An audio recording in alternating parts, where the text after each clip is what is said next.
राधे कृष्ण साथियों, हर हर महादेव, जय भवानी, जय महाकाल। भक्तजनों, आप सभी का इस भागवत के अगले अंक में स्वागत है। आज की चर्चा थोड़ी सी महत्वपूर्ण या कहें कि सभी के लिए थोड़ी ज्यादा समीचीन है। वैसे तो आप सब लोग भागवत प्रेमी हैं, प्रभु की कथा में आपको आनंद आ रहा है, परंतु आज की जो कथा है, आज का जो विषय मैं आपके समक्ष रखना चाह रहा हूं, ये बड़ा प्रैक्टिकल सा है। आपने बहुत सारे लोगों को सुना होगा। मैंने तो चूंकि ज्योतिषी होने के नाते मेरे पास लोग उपायों के लिए ही आते हैं कि मेरी समस्या क्या है। जैसे मैं अक्सर कहता हूं अपने साथी ज्योतिषियों से या युवा ज्योतिषी जो मुझसे मार्गदर्शन लेते हैं कि भैया तुम भविष्य बता दो, तुम भूत बता दो, इससे बहुत फर्क नहीं पड़ेगा। भूत की घटनाओं से मैक्सिमम उसे तुम पर विश्वास होने लग जाएगा, बस अंततः उसका फायदा होगा कि जो उसकी आज की समस्या है उसका सोल्यूशन वो कैसे निकाले। खैर, ये चर्चा फिर कभी। आज का विषय जो मैं आपके समक्ष रखना चाह रहा हूं कि लोग ये कहते हैं कि हमको उपाय दिए गए, हमने अमुक स्त्रोत का पाठ कर लिया, हमने अमुक मंत्र का जप कर लिया, बहुत सारी चीजें इस तरह के, बहुत सारे, फलानी जगह दिया जला लेते हैं, इत्यादि इत्यादि, हमको लाभ नहीं हो रहा। एक प्रश्न, एक विचार है। आज के भागवत कथा में इस पर बहुत समीचीन तरीके से एक विचार किया गया है। पहले तो दो तीन चीजें हैं जो अंडरलाइन कर दूं स्पष्ट रूप से। पहली चीज जो आप पूर्व में भी मुझसे सुन चुके होंगे और ज्ञानियों से, अन्य ज्ञानियों से भी सुना होगा आपने। पहली चीज, हमारे साधना परंपरा में या हमारी जो वैदिक परंपरा है, हमारी जो सनातन परंपरा है, उसमें बहुत सारे उपाय हैं। अमुक उपाय अमुक व्यक्ति को लग गया, इसका मतलब आप भी वो कर लें और आपको लाभ हो जाए, ऐसा नहीं होता। उदाहरण स्वरूप, मेरे पास मेरे एक घनिष्ठ मित्र हैं, उनकी बेटी को कुछ समस्या हुई, मानसिक समस्या थी, विशेष समस्या थी, कुछ और था, मैं उससे ज्यादा नहीं जाऊंगा। वहां पर मैंने महादेव की कुछ उपायों के साथ साथ उनको गणेश जी के उपाय बताए। व्यवहारिक रूप से या बाहर से देखने के निमित्त में उनके परिवार की एक और महिला को लगभग वैसी ही स्थिति है। उन्होंने मुझे फोन किया तो मैंने शुरू करवाया, लेकिन अब की बार आदर्श स्थिति में उनको सिर्फ महादेव के उपाय करवाने चाहिए, क्योंकि महादेव के उपाय, अभी मैंने कुंडली नहीं देखी इसलिए मैं सटीक नहीं बता पा रहा था, जनरल बोल दिया, क्योंकि नवरात्र में कुंडली देखता नहीं मुख्य रूप से। तो इसी तरह से सेम समस्या, यानी वही समस्या आपको हो रही है और वही समस्या मुझे हो रही है या एक तीसरे व्यक्ति को हो रही है, तो उसी समस्या का वही उपाय हो ऐसा जरूरी नहीं है। हर व्यक्ति के लिए उसी एक समस्या के, यानी आपको भी पैसा आपके हाथ में भी नहीं रुकता, मेरे हाथ में भी नहीं रुकता और उस व्यक्ति के हाथ में भी नहीं रुकता। इसके कई सारे उपाय हो सकते हैं, लेकिन सबके अलग हों ऐसी संभावना ज्यादा है। यानी आपकी कुंडली में, मान लीजिए मेरी कुंडली में मेरे हाथ में पैसा इसलिए नहीं रुकता या मेरे पास संचित धन इसलिए नहीं होगा कि शनिदेव का ऐसा प्रभाव है, तो मुझे महादेव से जुड़े उपाय करने चाहिए। या अब किसी की कुंडली में मान लीजिए राहु की वजह से पैसा ना रुक रहा हो, तो वहां उपायों की परंपरा पद्धति दूसरी होगी। इसी तरह से खास तौर पे मंत्र स्वयं नहीं करने चाहिए कोई भी। यहां तक कि जिस सबसे सरल मंत्र है पंचाक्षरी नमः शिवाय, इसको इस रूप में आप चाहे जितनी बार बोल लें, नमः शिवाय जी, नमः शिवाय, लेकिन माला लेकर बैठने के पहले प्रणव तो जोड़ना ही नहीं चाहिए। प्रणव तो बगैर गुरु आदेश के जोड़ना ही नहीं चाहिए। प्रणव यानी आ उ म मिलकर जो स्वर बनता है उसे प्रणव कहते हैं। प्रणव तो बगैर गुरु आदेश के आपको छूना ही नहीं चाहिए। और प्रणव के बगैर भी नमः शिवाय भी खासतौर पे माला लेकर आप सिर्फ तब करें जब आपको गुरु आदेश हो, अर्थात कोई ऐसा व्यक्ति जिसको खुद को साधना का अनुभव हो, जिसने खुद उस मंत्र को पर्याप्त घिसा हो, वही आपको वो मंत्र दे सकता है। बहुत छोटा सा उदाहरण देता हूं कि कुछ भी हो जाए, मैं गायत्री मंत्र नहीं देता। और आजकल बहुत सोच समझ कर आदेश लेना चाहिए। एक छोटा सा उदाहरण आप लोगों के साथ साझा करूं कि अभी मैं कथा करने गया था, उस कथा में एक पुरोहित आए, संस्कृत पढ़े हुए थे, संभवतः वाराणसी से पढ़े हुए थे, तो बहुत अपने आप को, मैं कदापि ये नहीं कह रहा हूं कि वो अच्छे थे या बुरे थे, पर वो अपने आप को भावफुल पानी में थे। उन्होंने कहा देखिए इस बालक को सफेद दाग हो रहे हैं, इसलिए मैंने इसका गायत्री मंत्र चला दिया। यज्ञोपवीतधारी था, गुरु परंपरा से मंत्र प्राप्त था, यानी यज्ञोपवीत हम लोगों के यहाँ, ब्राह्मणों के यहाँ जब धारण करवाया जाता है तो आपको कान में मंत्र दिया जाता है। लेकिन अगर गायत्री मंत्र को मात्रा में करना है, यानी 2 माला से ऊपर, तो आपको शाप विमोचन आना चाहिए। और शाप विमोचन सीखना समझना पड़ेगा। उसमें कई क्या कहें उसको, मुद्राएं हैं जिसका उपयोग होता है। अब उसके बगैर वो करवा रहे थे, तो उस बालक को मैंने उस बालक की तरफ देखा और मैंने कहा, भैया एक बात बताओ, तुम्हारा अहंकार बढ़ रहा है क्या? तुम्हें गुस्सा थोड़ा ज्यादा आ रहा है क्या? कहा महाराज जी आ रहा है। जैसे मुझे कोई चमत्कारी मत समझिए, ऐसा प्रभु कृपा है। पर यह एक स्वाभाविक प्रक्रिया है जब गायत्री मंत्र का अनुचित तरीके से जप होगा। इसी तरह से अधिकतर मंत्रों की अपनी अपनी समस्याएं हैं जो उत्पन्न हो जाएंगी यदि किसी अनाधिकारी के द्वारा आपको दे दिया जाए। तो भक्तजनों, साथ साथ चाय पीते चले, आप लोग भी चाय पिए। चीयर्स। आज सुबह हमारे एक बड़े प्रियजन हैं, अमेरिका से चर्चा हो रही थी इस्कॉन के संदर्भ में, तब उन्होंने कहा था कि आशुतोष जी, हम लोग इस्कॉन में ये नियम जरूर मानते हैं कि चाय और कॉफी छोड़ देते हैं। हमने कहा ये थोड़ा मुश्किल हो जाएगा, वैसे तो हम इस्कॉन में जाएं ये भी थोड़ा मुश्किल है, पर चाय वाला नियम तो थोड़ा ज्यादा ही मुश्किल हो जाएगा।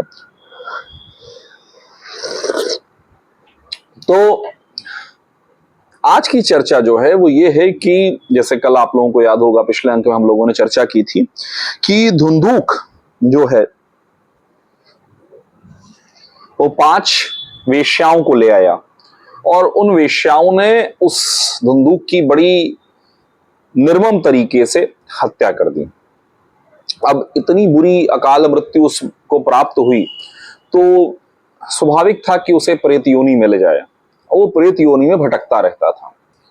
हालांकि उसकी मृत्यु की खबर गोकर्ण जी तक पहले पहुंच चुकी थी, तो गोकर्ण जी ने सुन लिया, तो गोकर्ण जी ने कई अलग अलग तीर्थों में उसके लिए निमित्त भी श्राद्ध कर दिया। फिर संयोगवश वो उसी नगर में पहुंचे, और जब नगर में पहुंचे तो उन्होंने सोचा कि चलो हम अपने घर में ही रात्रि विश्राम कर लें। तीर्थ यात्रा पे थे, तीर्थ यात्रा से लौटे। जब रात्रि में वो वहां पहुंचे तो धुंधुक की जो प्रेतात्मा थी उसने विभिन्न तरह के उत्पात करने प्रारंभ कर दिए, कभी इस स्वरूप में कभी उस स्वरूप में।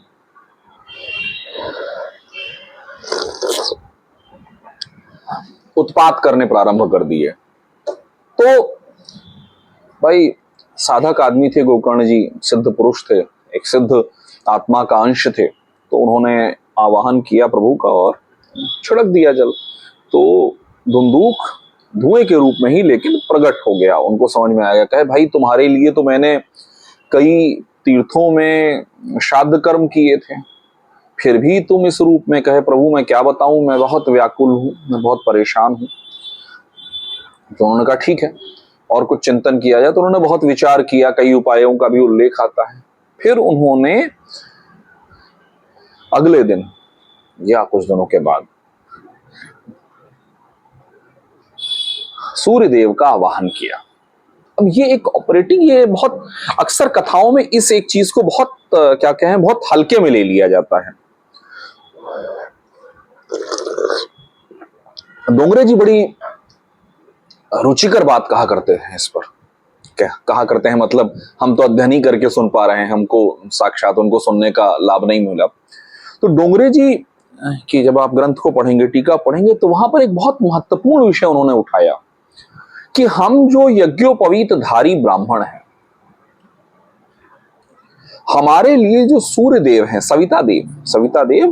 सविता सूर्य का एक नाम है, गायत्री मंत्र के जो अधिष्ठात्री देवता हैं वो सविता हैं।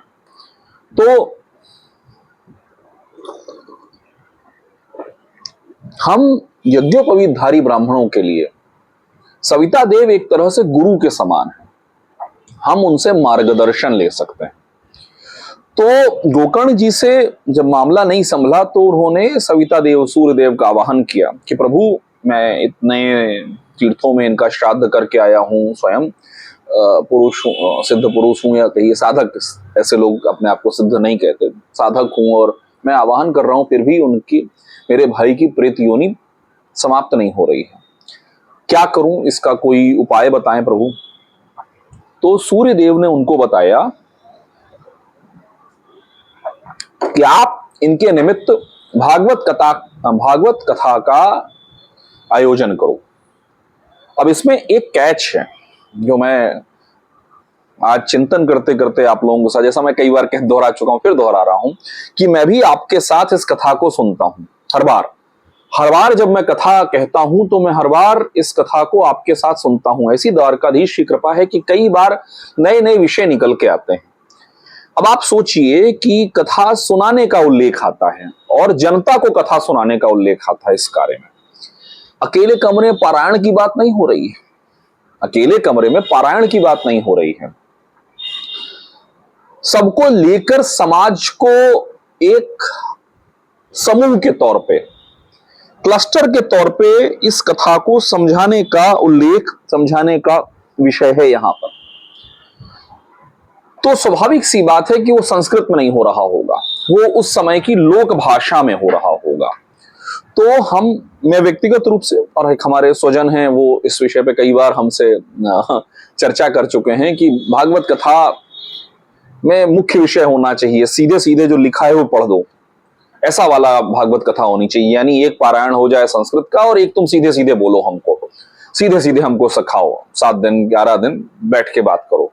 तो आज इस कथा को इस समय समझते हुए समझ में आया कि नहीं, भागवत कथा को व्याख्यायित करने का कार्य है भागवत का पारायण, भागवत का वाचन जब हम करते हैं तो, ताकि आम जन उसको समझ सके, आम जन उस कथा को हृदयंगम कर सके। तो धुंधुक ने कथा सुनने का निर्णय किया और गोकर्ण जी ने कथा सुनाने का निर्णय किया। तो सारा आसन वगैरह लगा और उन्होंने कथा के लिए वो स्थापित हो गए। अब धुंधुक जो था वो धुएं के रूप में था। धुंधुक जो धुएं के रूप में था वो कहां रुके, क्योंकि हवा चल रही थी तो यहां वहां उड़ जाता था। तो कथा में आता है कि धुंधुक एक बांस में चला गया और उस बांस में उसने अपना निवास जैसा बना लिया। 7 दिन कथा चली और कथा आती है कि एक एक करके 7 गांठ का वो बांस था, एक एक करके वो 7 गांठें टूटती गईं और अंत में जब 7वीं गांठ टूट गई तो धुंधुक एक बड़े सुंदर स्वरूप में प्रकट हुआ और उसको लेने प्रभु श्री हरि के पार्षद स्वयं पधारे। अब इसमें बहुत महत्वपूर्ण विषय है, इसमें एक बात समझने की है कि धुंधुक ही क्यों हुआ। बाकी जो श्रोता थे, क्योंकि कथा आती है कि जब श्रोता थे तो श्रोताओं ने कहा कि हमको ये मुक्ति क्यों नहीं मिली। हमारा प्रश्न है कि क्या आप बायस्ड थे, आपका सिस्टम भी भाई भतीजावाद से प्रभावित है क्या? श्री नारायण जी के पार्षदों ने पूछा। पार्षदों ने क्या जवाब दिया है हम लोग अगले अंक में चर्चा करेंगे, क्योंकि कथा लंबी हो गई, आप लोग पूरा वीडियो नहीं देखते। अगली बार पूरा वीडियो देखिएगा तो मैं एक दिन में ही ऐसी कथा को समाप्त कर लूंगा। बाकी कथा हम लोग कल सुनेंगे। हर हर महादेव।